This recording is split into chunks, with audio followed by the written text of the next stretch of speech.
Pour les besoins de l'adaptation cinématographique, certains détails ont dû être changés. Cependant, l'histoire qui suit est authentique. Et le déroulement est identique à la réalité.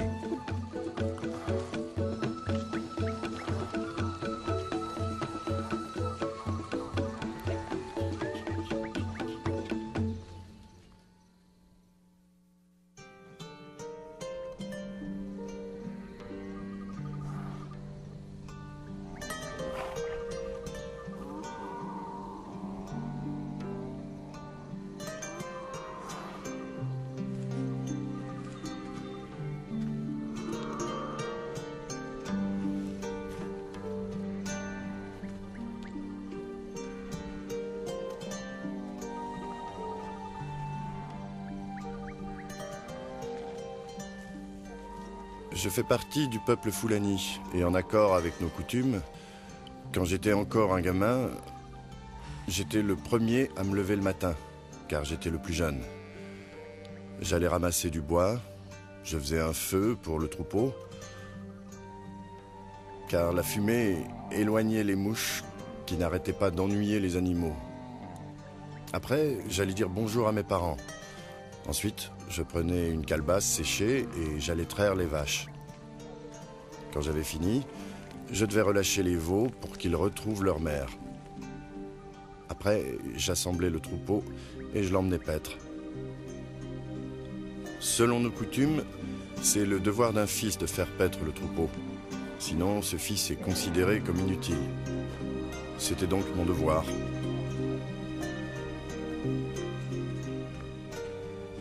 Depuis ma plus tendre enfance, j'aimais beaucoup mon père. Et tout ce que faisait mon père, je voulais le faire aussi. S'il priait, alors je priais aussi avec lui. Tout au fond de mon cœur, je voulais honorer Dieu et mon père de mon mieux. En grandissant, cette volonté de leur plaire devint plus forte.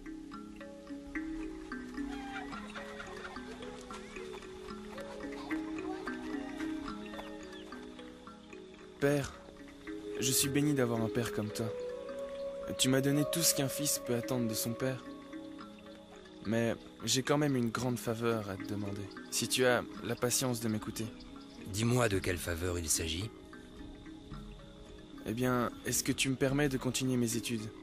J'aimerais aller à l'école coranique pour étudier le Coran. J'y tiens, c'est mon plus grand souhait. J'espère que tu seras d'accord. Tu as autre chose à me demander? Non, père. Bien. Oui, mon fils, je suis tout à fait d'accord. Tu iras étudier à Bochi avec le cheikh Ibrahim. Voilà. Merci, père. Qu'Allah te vienne en aide et que sa paix puisse toujours te guider. Amen, père. Alors, prépare tes affaires. J'y vais, père. Bien. Merci encore. J'y vais tout de suite.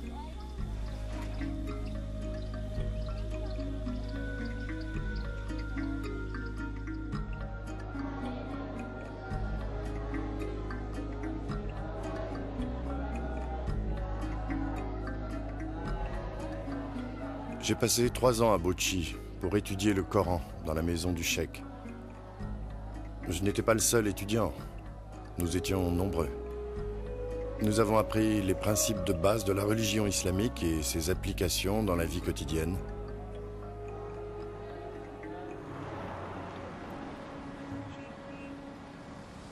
De là, je me suis rendu à Gombe, où j'ai encore passé 2 ans à étudier l'islam. C'est à Gombe que j'ai enfin compris comment on devait interpréter le Coran. Ensuite, 2 ans à Maïdougouri pour continuer.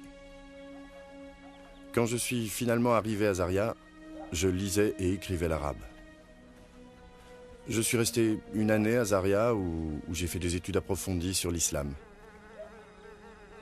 À la fin de mes études à Zaria, j'avais 22 ans. Pour me perfectionner, j'espérais trouver le moyen de me rendre en Arabie Saoudite. Mais c'est à ce moment-là que mon père me demanda de revenir à la maison.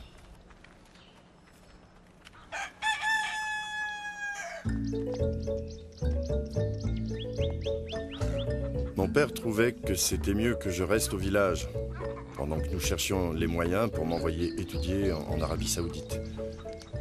et il pensait que je devais me marier avant de partir pour un autre pays. C'est pour cette raison qu'il m'avait rappelé à la maison. Je ne pouvais plus voyager, je devais rester au village. J'y ai passé 1 an. Une année pendant laquelle j'ai retrouvé mon travail de gardien de troupeau.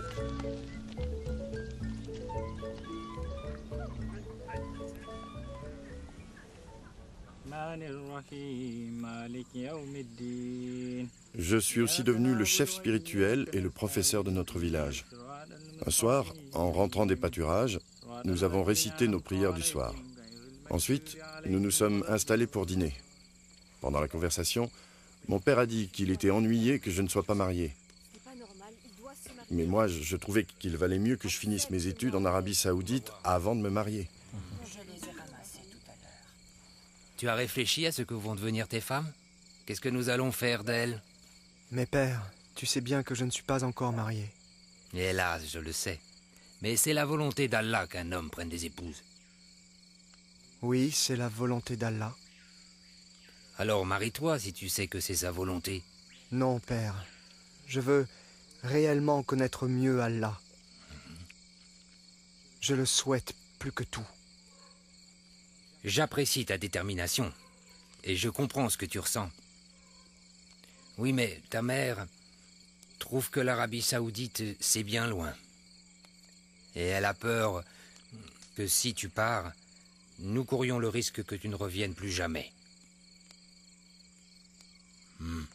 On reparlera demain matin de tout ça.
À l'aide! Au secours! Au secours! Après ce rêve, qui m'avait bouleversé, je ne pouvais plus dormir. Je suis resté assis sans bouger toute la nuit.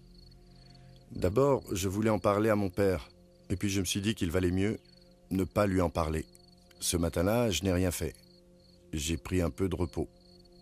Le soir venu, on a récité nos prières, ensuite on a mangé en bavardant comme d'habitude. Et après, toute la famille s'est retirée dans les cases pour dormir. Comme tous les autres, je me suis aussi rendu chez moi. Dès que je me suis endormi, j'ai fait le second rêve immédiatement.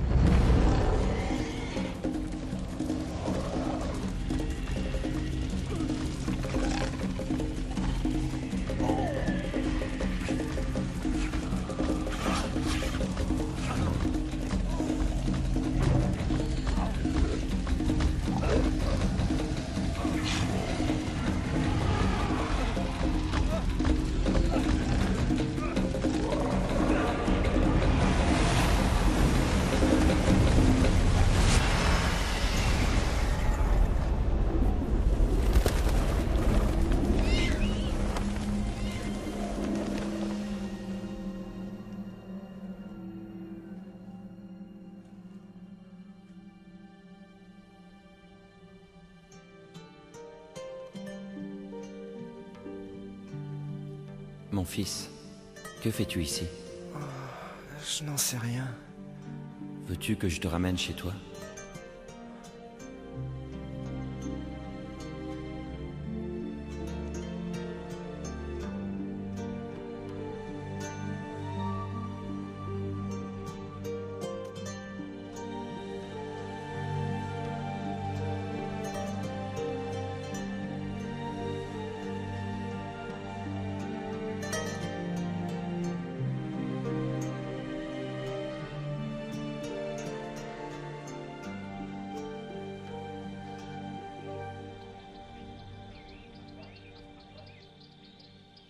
Mon cher fils, je t'aime.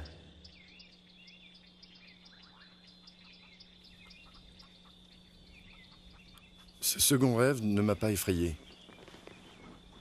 Je n'ai pas transpiré comme pour le premier. Je me suis seulement demandé, qui est cet homme qui veut me sauver?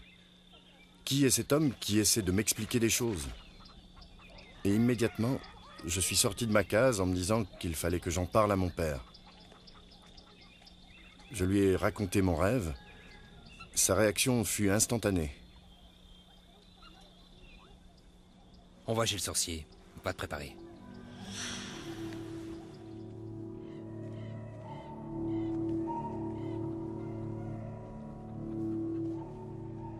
As-tu apporté une noix de cola? Oui, j'en ai une. Tiens.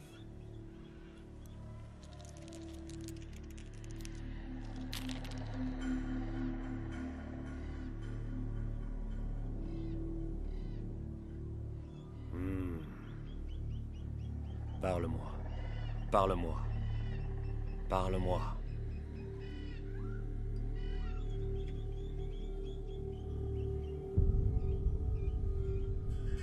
Prends-en un.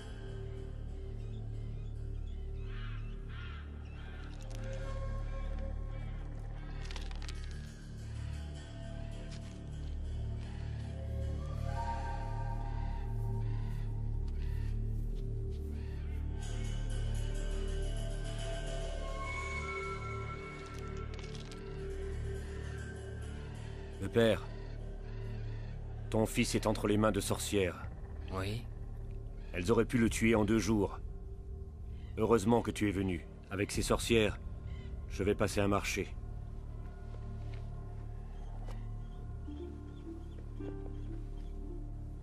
Tu vois ceci? Oui.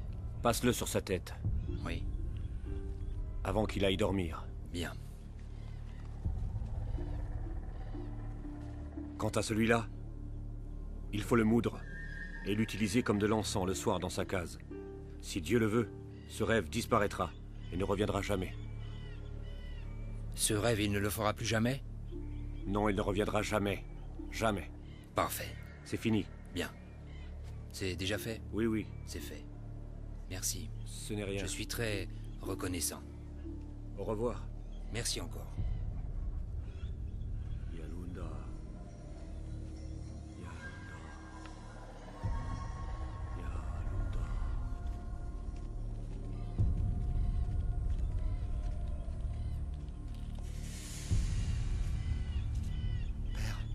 Père, Qu'est-ce qu'il y a? j'ai eu un autre rêve. Quel genre de rêve? J'étais sur le point de tomber dans une crevasse quand des esprits malins me sont apparus. Papa!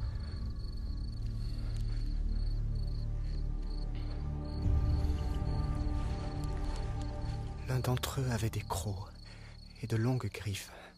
Il a dit que si je ne sautais pas dans la crevasse, un lion se trouvant derrière moi me tuerait. À l'instant où j'allais sauter, l'homme en blanc m'est apparu. L'homme en blanc, qui est-ce? Oui, celui qui, dans l'autre rêve, m'a secouru. Qu'a-t-il fait pour toi? Il m'a demandé si je voulais rentrer à la maison. J'ai dit oui, alors il a demandé si je voulais qu'il m'aide.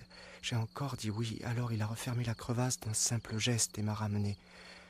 Avant de s'en aller, il m'a dit qu'il m'aimait et il a disparu. Et les esprits malins? Quand ils l'ont vu, ils ont disparu. Va te coucher, t'auras plus de mauvais rêves. Papa, j'ai la frousse. Qu'est-ce que tu dis? Tu peux pas avoir peur d'un rêve? C'est pas seulement un rêve, c'est bien plus que ça. Utilise la magie du sorcier et va vite te coucher. Si les rêves reviennent de nouveau, nous pourrons nous rendre à Sokoto demain matin pour voir un autre sorcier. D'accord? Essaie de te reposer.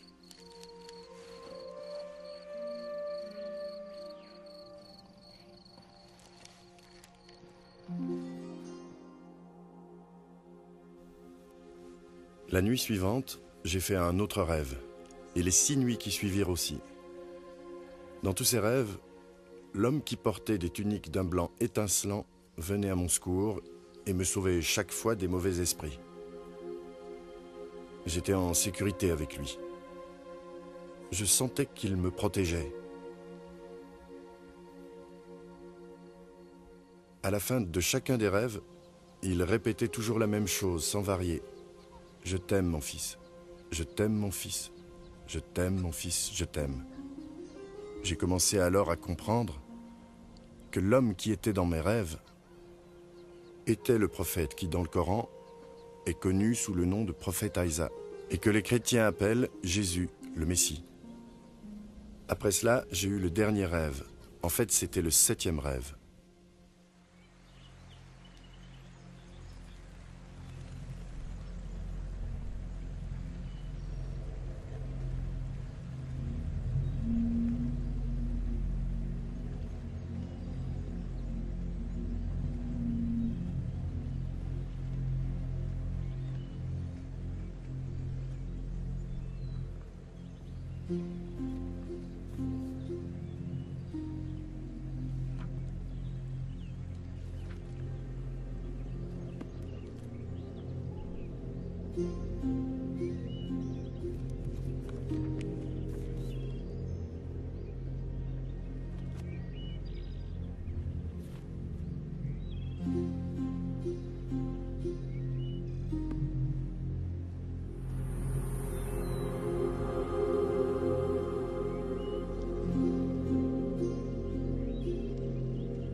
Dis-moi, qu'est-ce que tu lis, mon fils?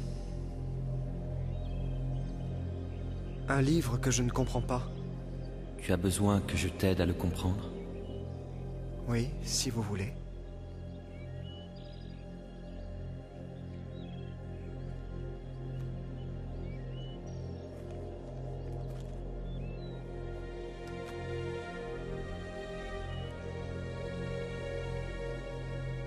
Mohamed, ce livre vient de Dieu.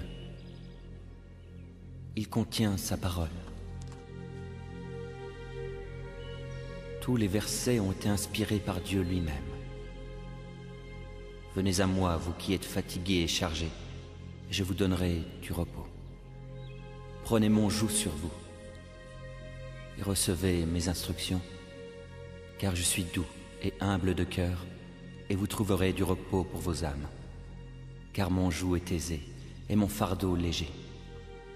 As-tu déjà entendu parler du chemin, de la vérité et de la vie? Non, jamais entendu. Je suis le chemin, je suis la vérité, je suis la vie. Personne ne peut arriver au Père s'il ne passe par moi. Qui es-tu? Tu me connais sous le nom de prophète Isa. Je suis venu à toi pour te donner la vie éternelle. Si tu me reconnais en tant que ton sauveur et ton Dieu, tu deviendras un enfant de Dieu. Parce que Dieu a des enfants? Les enfants de Dieu sont nés de son esprit. Les enfants de Dieu ne sont pas nés de la chair. Est-ce que tu crois en Dieu? Oui, je crois en Dieu. Si tu veux le salut, crois aussi en moi. Ce monde t'apportera de nombreuses épreuves. Mais réjouis-toi. J'ai triomphé de ce monde. Aimerais-tu me recevoir? Oui, je veux te recevoir.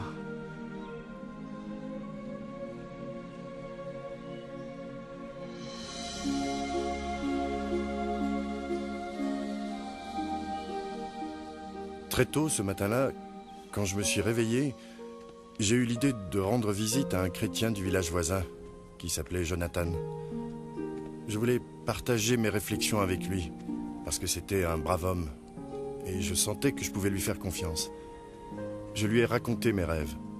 Jonathan a écouté attentivement, puis il a été chercher un prêcheur à Bauchi. Il le connaissait bien, parce que ce prêcheur venait dans son village tous les dimanches. Vous pouvez attendre ici, pasteur. Je vais chercher Mohamed et on vous retrouve ici. D'accord.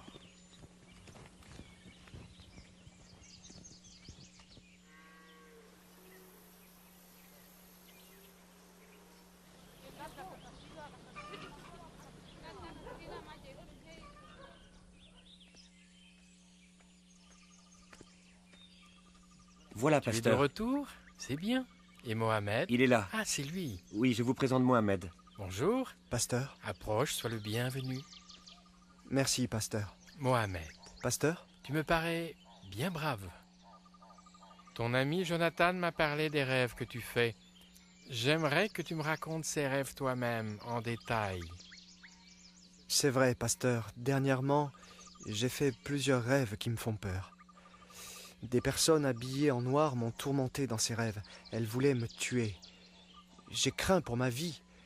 Chaque fois, j'ai été sauvé par un homme vêtu tout en blanc. Il dit que je le connais comme étant Aïsam, mais qu'il est... Le chemin est la vérité et qu'on ne peut pas aller au Père sans lui. Il m'a aussi demandé de le recevoir. J'ai raconté au pasteur tout ce qui s'était passé dans mes rêves. Tu dois le recevoir dans ton cœur, en tant que Dieu et Sauveur. Il a compris tout de suite que je ne pouvais plus me permettre d'attendre et accepter Jésus comme mon Dieu et mon Sauveur. Es-tu prêt à accepter l'invitation qu'il t'a faite pour le recevoir dans ton cœur? Réfléchis, Mohamed.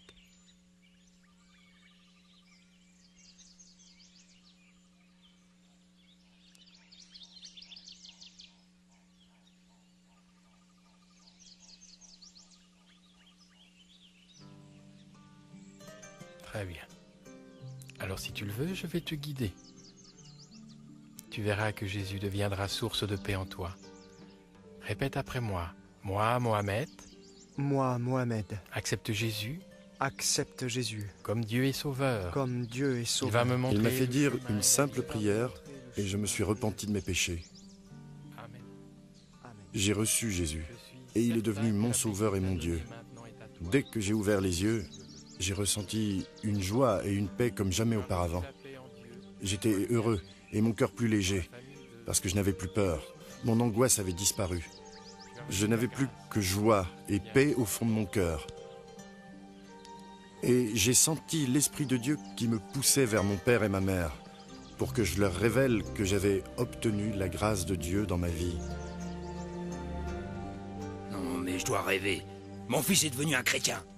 Ah, je ne pourrai jamais l'accepter. Jamais. Mon fils est devenu un infidèle. Je ne resterai pas assis près de lui.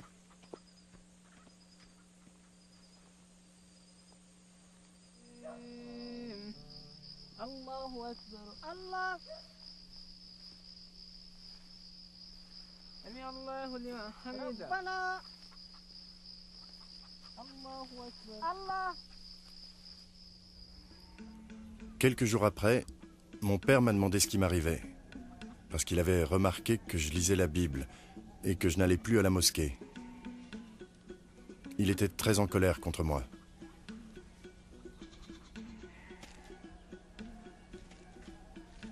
Ce genre de choses n'est jamais arrivé dans notre famille avant aujourd'hui, je te préviens. Je vais faire en sorte que ça ne se reproduise plus.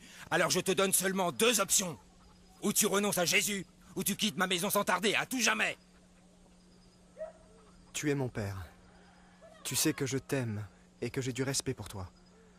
Crois-moi, je n'ai pas l'intention de te faire du mal ou te porter préjudice.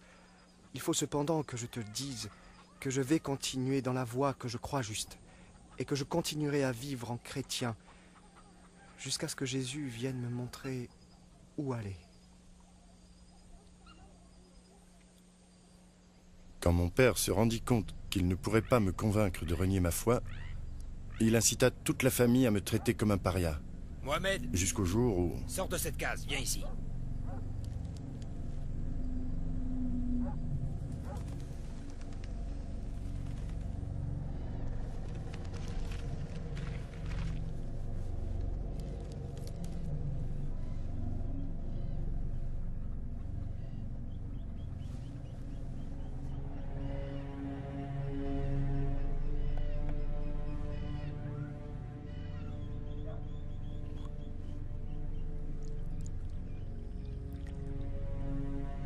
Bois ce liquide. Tu veux vraiment que je boive ce poison? Bois et tais-toi. Est-ce que tu peux m'accorder une faveur? Dis toujours. Je veux prier avant de boire. Non.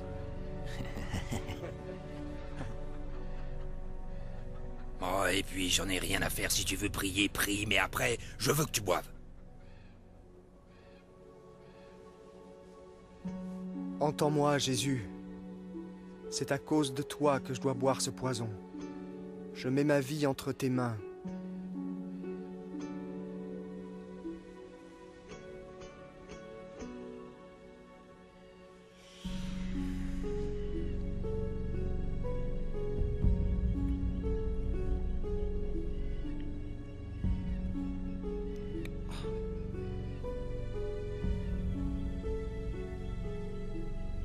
Va t'allonger. Mon père et la famille s'étaient réunis et avaient décidé de jeter mon corps dans la rivière dès que je serais mort. Ils attendaient tous ma mort. Je suis entré dans ma case, je me suis allongé et je me suis endormi. Je ne faisais aucune réaction au poison. Beaucoup plus tard, je me suis réveillé et je suis sorti pour aller vomir. Après, je me suis rendormi paisiblement. Tout allait bien. Très tôt, le lendemain matin, j'ai été le premier à saluer mon père, qui fut très contrarié de me voir vivant. Sur le champ, il est allé voir les responsables islamiques pour qu'ils arrêtent les chrétiens qui m'avaient converti. Les juges à qui on avait confié cette affaire ont posé ce verdict: donner la mort au coupable qui s'est converti. Vous connaissez tous le verdict des juges islamiques? Il va rester ici cette nuit et... Quand mon père rentra ce soir-là, il réunit toute la famille. Il avait pris sa décision et je devais être banni de notre village le lendemain matin. Il voulait surtout s'assurer d'une chose. Je veux que vous fassiez tout ce qui est nécessaire pour qu'on en finisse avec lui. Vous m'entendez? Mettez fin à sa vie. Compte sur nous, on va le faire. Va-t'en. Va vivre avec les gens que tu aimes. Moi, je t'ai assez vu. Je ne veux plus que tu vives à mes côtés. Jamais. Va-t'en. Va-t'en. Rends-moi ce pantalon et les chaussures.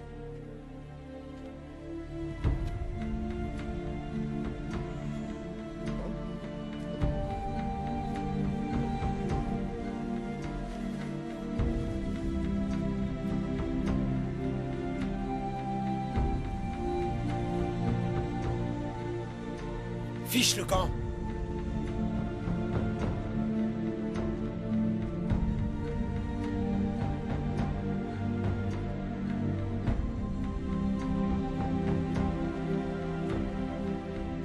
Allez-y.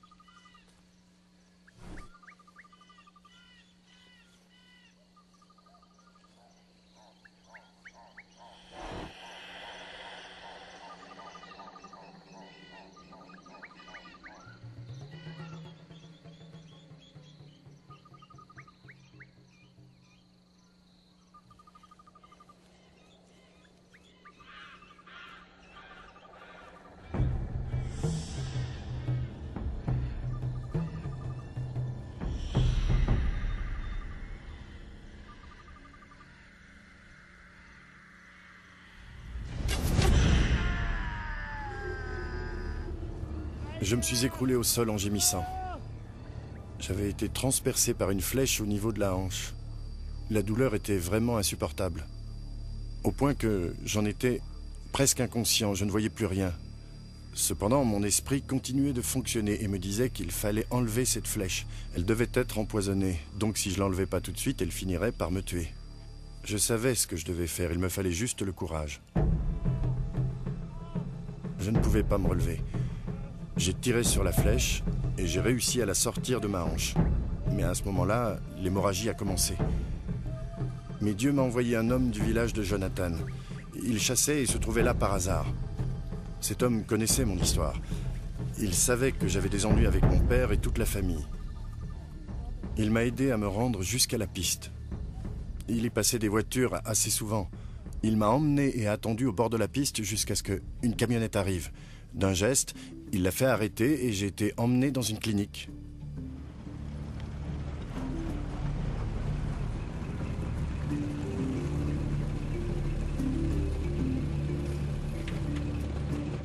L'arrivée de cette camionnette était providentielle. Encore une fois, Dieu m'avait secouru. La clinique où on m'emmenait avait bonne réputation, mais les soins coûtaient cher. Et ce sont les chrétiens du village de Jonathan qui se sont cotisés pour payer mon intervention chirurgicale. Je suis resté plus d'1 mois en convalescence dans cette clinique. Ensuite, j'ai été accueilli au village de Jonathan où j'ai vécu pendant 18 mois. Mon père a fini par apprendre où je me trouvais. Et il a prévenu la charia. Les juges m'ont condamné à 6 mois de prison.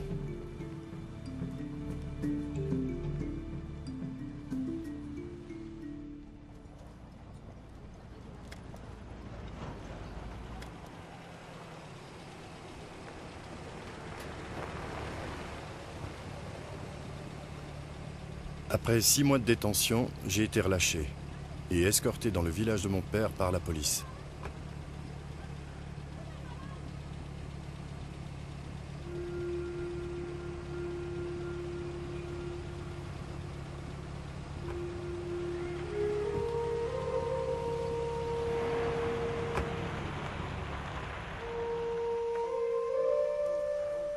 Dès mon retour à la maison, mon père réunit tous nos parents et leur expliqua qu'il fallait que je sois bien traité. Il espérait que s'ils étaient bons et gentils avec moi, j'oublierais que j'étais chrétien. De plus, il me promit 100 vaches et l'argent nécessaire pour avoir 3 femmes si je renonçais à Jésus. Il m'encouragea aussi à oublier le passé. Pendant 7 mois, je me suis de nouveau occupé du troupeau de mon père. Toute la famille croyait que j'étais rentré dans les rangs, que j'étais redevenu un des leurs. Au fond de moi, je me rendais compte que ma foi disparaissait peu à peu. Je compris alors que mon père et ma famille essayaient de me séparer de mon Dieu. Je compris aussi que je ne leur avais jamais ouvert mon cœur. Entre. Bonjour, père. Bonjour. Tu vas bien? Ça va. Assieds-toi là.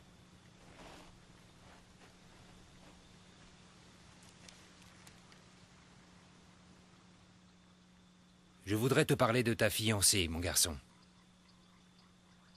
Tout est organisé, maintenant tout est prêt. Papa, je voudrais te remercier de tout ce que tu as fait pour m'aider. Cependant, j'ai encore besoin que tu fasses une chose pour moi. Dis ce qui te ferait plaisir. Tu l'auras. Papa, je vais te le dire, mais tu ne pourras pas satisfaire ce besoin. Seul Jésus le pourra. Mais qu'est-ce que ton Jésus peut faire que moi je peux pas faire? Vas-y, dis-le-moi. Papa, est-ce que tu peux me donner la vie éternelle?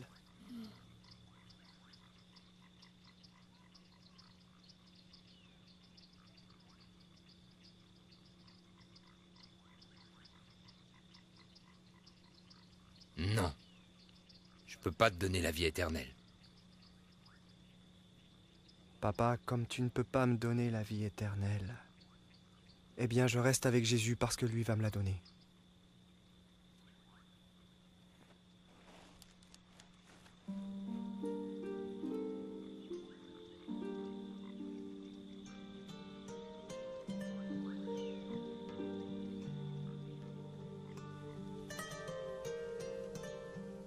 J'ai quitté la maison de mon père et je me suis réfugié chez Jonathan, où j'ai vécu pendant 2 ans. Pendant cette période, je ne ressentais aucune envie de communiquer avec ma famille. Je n'en ressentais aucun besoin. Puis un jour, je reçus un message. Mon père était à l'hôpital, très malade, et il désirait me voir.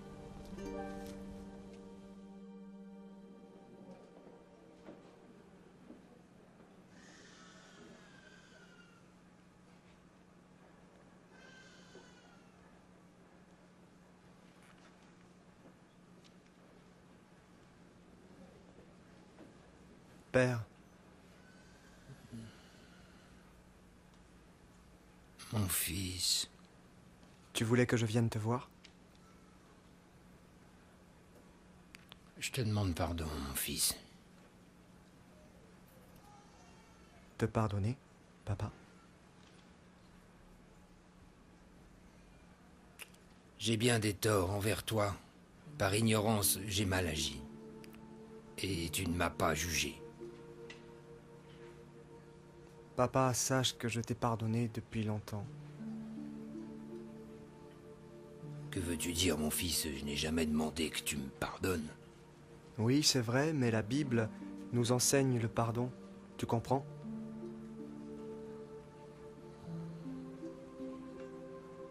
Mon fils, accroche-toi à ton Dieu de toutes tes forces. Si tu veux, il peut aussi être le tien, Père. Mon Dieu? Je ne comprends pas. Qu'est-ce que tu ne comprends pas, Père? Avec tous les péchés que j'ai commis, tu crois qu'il m'acceptera? Il est le Dieu d'amour. Il ne demande qu'une seule chose de toi. Ça coûte combien? Non, ça ne coûte rien. C'est un cadeau. Un cadeau, explique-moi. Grâce à Jésus, qui a racheté nos péchés, il suffit que tu l'acceptes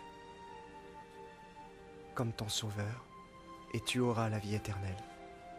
Tu veux bien l'accepter dans ton cœur? Oui, je désire recevoir ce cadeau. Tu veux bien qu'on fasse une prière tous les deux? D'accord. Répète après moi. Oui.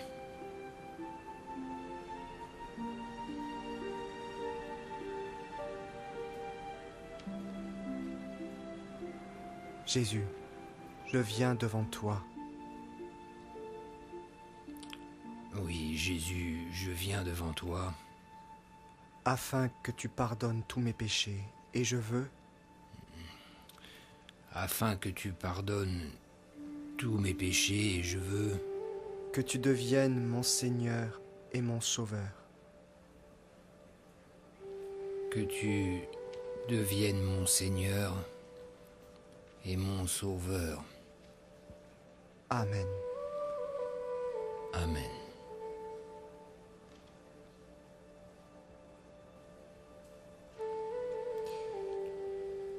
Maintenant, je vais prier pour que tu guérisses. Non, je ne veux pas que tu pries pour ma guérison. Et pourquoi? Je comprends pas. C'est Dieu qui nous guérit ou pas? Mais non, je veux pas être guéri. Je suis prêt à rencontrer celui qui est le Sauveur. Je veux dire Jésus.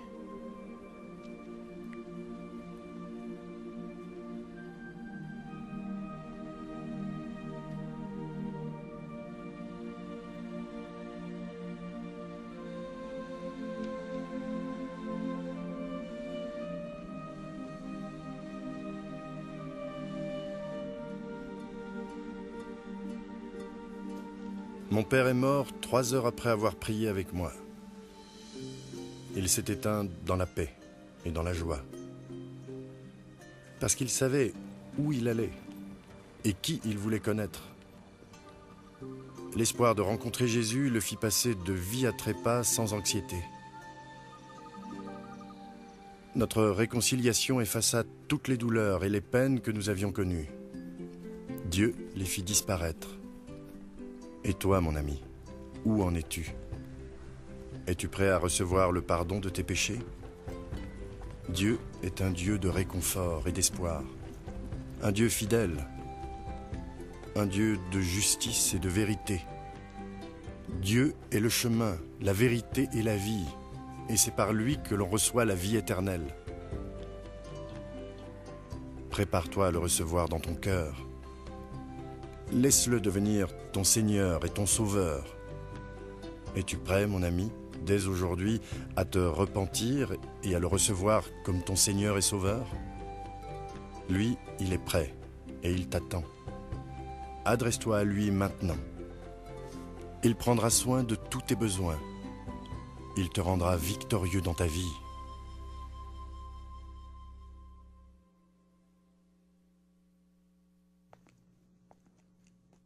Il est naturel pour des parents de protéger et d'élever ses enfants. Le père de Mohamed n'était pas une exception, mais Mohamed a franchi une frontière. Et à ce moment-là, Mohamed a mérité la mort aux yeux de son père. Il a eu la possibilité d'adjurer, de se rétracter. Il ne put le faire, sa conscience ne lui permit pas. Il savait au fond de lui que l'expérience qu'il avait eue était bien plus qu'un rêve. Nous avons eu une vision totalement différente quand nous comparons la relation entre Mohamed et son père et la relation entre Jésus et Dieu. Le père de Mohamed n'hésita pas à décréter que son fils devait mourir pour ses péchés. Surtout que selon lui, Mohamed avait commis le péché le plus grave, celui de choisir un autre Dieu, tandis que Dieu le Père avait décrété que Jésus allait mourir pour les péchés de l'humanité. Vous vous demandez peut-être, Jésus avait-il déplu à son Père en quelque façon? Pas du tout. Dans l'évangile de Matthieu chapitre 3, Dieu a parlé de Jésus en ces termes. « Celui-ci est mon Fils bien-aimé, en qui j'ai mis toute mon affection. » En fait, durant son ministère sur terre, Jésus n'a jamais fait quoi que ce soit pour déplaire à son Père. Jamais, c'est certain. Pourquoi son Père alors? Je parle maintenant de Dieu. A-t-il voulu que son Fils soit crucifié et qu'il meure sur la croix comme un criminel, couvert d'opprobre et de honte? Comment un Père parfait peut-il abandonner son Fils à une mort aussi abominable que celle de la croix? Un Fils bien-aimé qui toute sa vie n'a rien fait de mal? La seule façon de comprendre, c'est de se référer à la mission du Messie. En effet, Jésus n'est pas venu sur terre pour agir selon sa volonté. Il est venu dans le monde pour accomplir la volonté de son Père. Et la volonté de son Père était que son Fils donne sa vie pour racheter les péchés du monde. Dans l'évangile de Jean, chapitre 3, verset 16, la parole de Dieu nous dit que Dieu a tant aimé le monde qu'il a donné son Fils unique, afin que quiconque croit en lui ne périsse pas, mais qu'il ait la vie éternelle. Et verset 17, Dieu en effet n'a pas envoyé son Fils dans le monde pour juger le monde, mais pour que le monde soit sauvé par lui. Dans le premier épître de Jean, chapitre 4, il nous dit que tout est amour, non pas celui que nous avons pour Dieu, mais celui que Dieu a pour nous. Rappelez-vous qu'il a sacrifié son Fils unique pour nous. Mes amis, Dieu nous a montré le chemin qui mène au paradis. Ce chemin ne passe pas nécessairement par nos bonnes actions ou par des gestes héroïques. Il ne passe pas non plus par un rêve ou une vision. Bien plus que nous l'avons vu, Dieu utilise parfois ce moyen pour nous faire entendre son message. Le chemin vers le salut, c'est la foi en Jésus-Christ. Il a dit, en parlant de lui-même, qu'il était le chemin, la vérité et la vie, et que personne n'arriverait à son Père s'il ne passait par lui.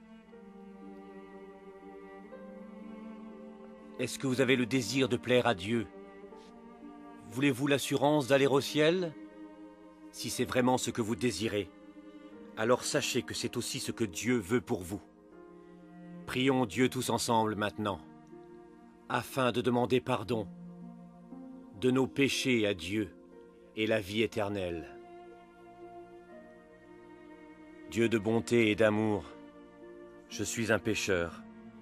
Je ne peux pas avoir le salut, sauf si le Seigneur Jésus accepte de venir dans mon cœur et me pardonne mes péchés. Amen. Si vous avez fait cette prière du fond de votre cœur, alors Dieu vous a pardonné tous vos péchés. Soyez donc les bienvenus au sein de la famille de Dieu.